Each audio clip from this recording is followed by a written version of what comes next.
আসসালামু আলাইকুম রহমতুল্লাহি ওয়া বারাকাতুহু। এখানে উপস্থিত আমার প্রত্যেকটা ডিভিশনের প্রতিনিধি, আমার সহযোদ্ধা, আমার শ্রদ্ধেয় বড় ভাই এবং আমার সমবয়সী যারা আছেন সবাইকে সালাম, আন্তরিকভাবে সালাম ও শুভেচ্ছা।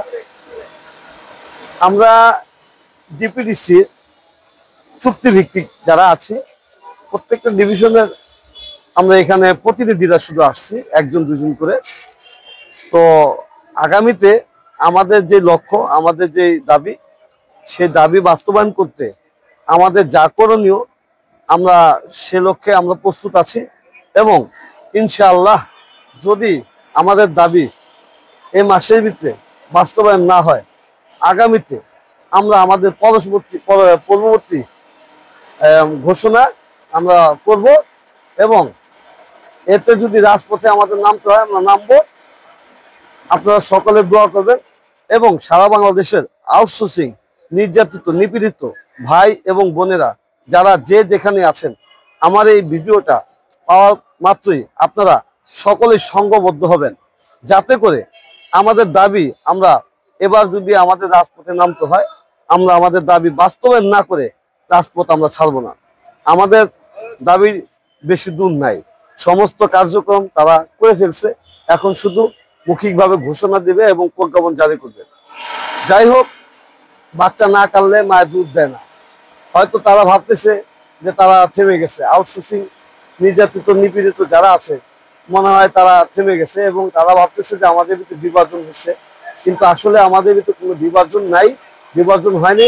আমরা আউটসোর্সিং সারা বাংলাদেশের নির্যাতিত নিপীড়িত ভাই বোন যারা আছে, যে যেখানে আছে, সবাই একটি পরিবার, এক প্ল্যাটফর্ম নিয়ে আছি।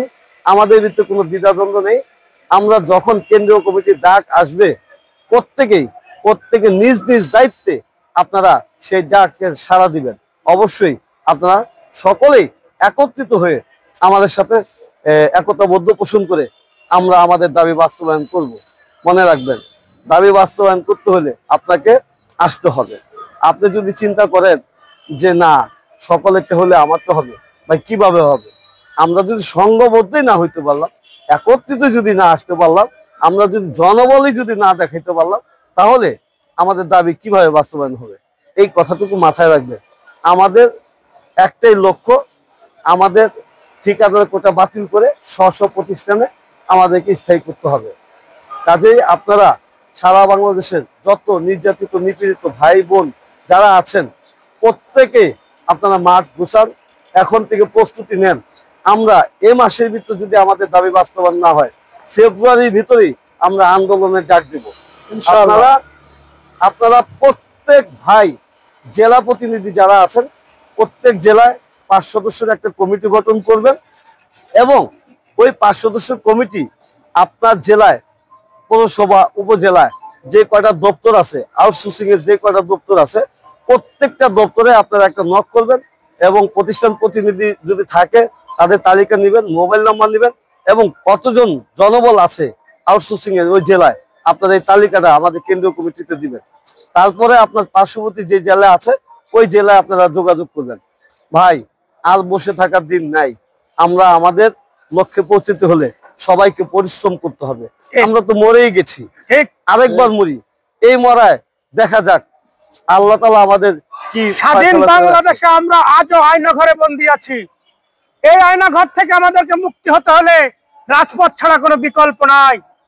সংগ্রামী আউটসোর্সিং ভাই বোনেরা, আপনারা যে যেখান থেকে এই লাইভ দেখছেন, এই ভিডিও দেখছেন, আমি আপনাদেরকে করজোড়ে অনুরোধ করব, জীবনের মায়া ভুলে, চাকরির মায়া ভুলে, জুলাই গণ অভ্যুত্থানের ছাত্র জনতারা যেভাবে রাজপথে নামে পড়েছিলাম, আবার আমাদেরকে রাজপথে নেমে আসতে হবে। মনে রাখবেন, হাসিনা চলে গেছে, হাসিনার দোসররা আছে, তারা আমাদের এই দাবি কখনো বাস্তবায়ন হতে দিবে না। কিন্তু আমরা যেভাবে জুলাই গণ অভ্যুত্থানে রক্ত দিয়েছিলাম, প্রয়োজনে আবার রক্ত দিয়ে হলেও আমাদের দাবি আদায় করে ছাড়বো ইনশাল্লাহ। সবাইকে তৃতীয় শুভেচ্ছা জানিয়ে আজকের মতন বক্তব্য এখানে পরিসমাপ্তি করছি। খোদা হাফেজ। বাংলাদেশ জিন্দাবাদ। দুনিয়ার মজদুর।